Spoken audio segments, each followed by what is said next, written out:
pagdiriwang na ika-100 taong anibersaryo ng kalayaan ng ating bansa, binisita ng The Inside Story ang makasaysayang bayan ng Kawit, Cavite, kung saan nanirahan ang ating bayaning si General Emilio Aguinaldo. Dito idineklara ang Republika ng Pilipinas. Buhay pa ba ang mga alaala ni Aguinaldo at ng lumipas na revolusyon?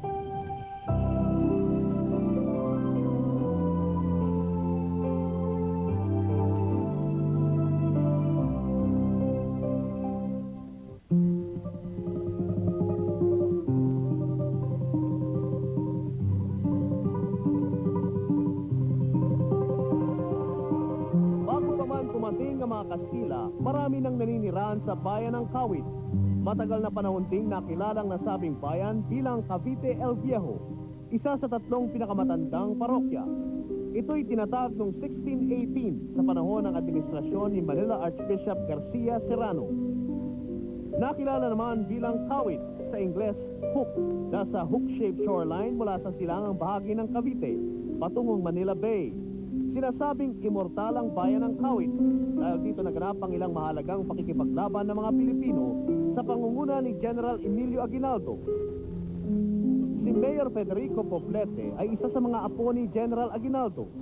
Ang mother ko ay ika-4 na anak ni General Emilio Aguinaldo. Ang pangalan niya ay Maria Aguinaldo.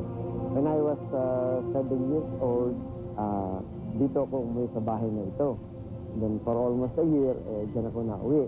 At napapansin ko sa kanya, marami namang taong napunta riyan at nagkukonsulta ng mga bagay-bagay na may kinalaman sa takbo ng buhay nila.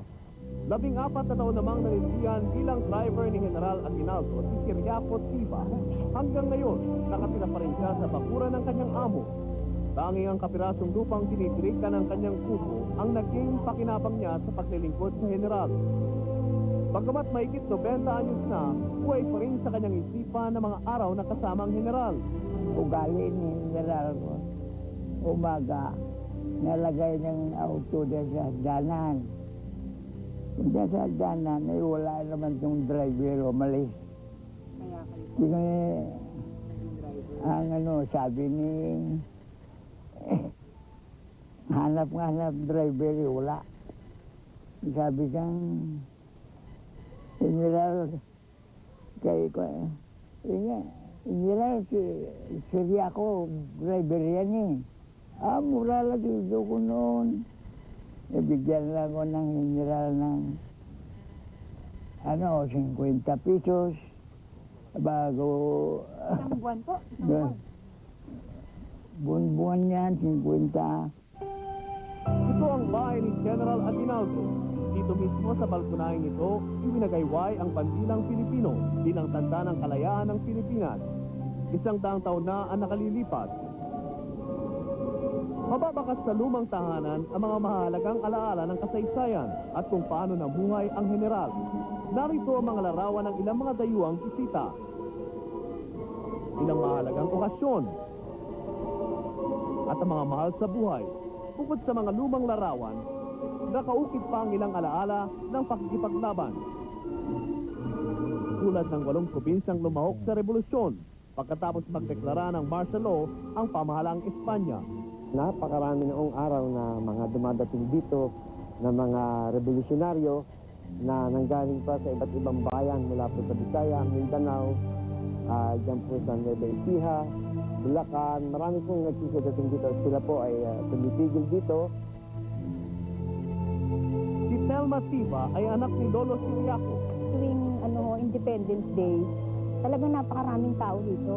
Mga veterano. Napakarami. Minsan nga pagkatapos ng Independence Day, namumulot kami ng pera. Maraming naiiwang pera yung mga veterano.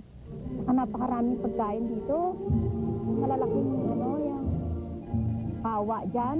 Yan ang pinaglulutuan ng general ng Saka yung beer doon, hindi yung hindi case na beer, hindi nilalagay sa isang lalagyang malaking-malaki. Hindi yung parang container na malaki, tapos parang gripo lang. Dahil nakasama nila ang general, nakilala nila ang kagitingan at pag-uugali nito. Si General ay nag-aral sa Letran, pero hindi siya nakatapos dahil sa tawag ng panahon, pinauwi na siya rito sa Kawit at pinaupo siyang bilang mayor dito. Doon nagsimula yung pag-anod nila sa Katipunan hanggang sa simulan na nila ang paglaban sa nila. Kapag siya pero sa lugar, hindi siya dahas-dahas na kung ano dyan. Ay, may anting-anting yun eh. Maigi ho ang general kasi mabait naman ho yun eh. Pag yung halimbawa wala kami, napasok kami sa eskwela minsan. Eh, pinapupunta ako ng tatay ko sa akin. General. Sasabihin ko doon, General, pengi mo ng pambili ng bakya. Bukod dito, nakita din nila ang ilan pang katangian ng general na labis na kahanga-hanga, mga kwentong mahirap kalimutan. Kapag mahal sa anak, mabait, soft-spoken, hindi naman siya marunong magalit o nagmumura o nagtataas ng boses. Kaya lang, pagka siya nagsasalita, parang iniintindi mong mabuti. Sapagkat parang yung personality niya ay very strong. Simple lamang siya kung mamuhay, hindi naman siya magarbo. Miski siya ay mayroong pangalan na noon, kung magbisya, lagi lamang ternong puti. Ang sapatos niya, lagi na lamang yari sa antibay, sapagkat very nationalistic siya. Hindi nag-inom yun. Papunta kami sa handaan. Ano na hinom na ni General Oren. Yun lang. Naninigarilyo din mo ba? Hindi naman nagasigarilyo. Namatay si General Aguinaldo sa edad na 95. Maraming naniniwalang nananalaytay sa dugo ng mga apo ng general ang tubo ng isang leader. Kaya naman pinagmamalaki ng mga ito na mapabilang sa kanyang angkan. Very proud and very honored na part kami ng clan ng Aguinaldo. Nakaka-pressure minsan kasi marami silang itatanong, pataas yung tingin sa amin. Kami, hindi namin tinitingnan yung kung ano yung taas ng tingin sa amin ng mga tao. Basta kung ano kami, yun lang yung pinapakita namin. Kung humble kami, yun yung totoo. Well, yung mga values na mabubuti na naabutan namin noon ay pinasusunod namin sa aming mga anak, tulad ng mga pagmamano sa mga nakatatanda, paggalang sa mga nakakanda, paggamit ng po. Ang naituturo lang noon ay niya, yung talagang sinasabi niya mag-aral kayo mabuti, at mahirap ang hindi nag-aral.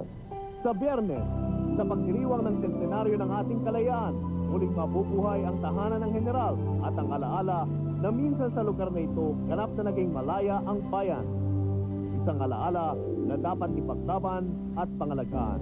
Ito po ay isang legacy o pamana ng ating mga ninuno sa ating mga henerasyon ngayon na maging isang malayang bansa at magkaroon tayo ng isang pagkilala na tayo ay mayroong isang sariling lahi Pilipino. Matagal na panahon na rin ang lumipas pero mahirap kalimutan ang mga alaala ni General Aguinaldo. Para sa mga taong nakasama niya noon hanggang sa kanyang mga apo ngayon, ang pagpapahalaga sa alaala ng dating general ay isang pagpupugay sa kaarawan ng kalayaang kanilang pinagwisan ng buhay. Sana naman ay hindi mapawi ng pagbabago ang kahalagahan ng kasaysayan at sana'y matanim sa isip ng marami ang importansya ng pagdiriwang ng sentenaryo.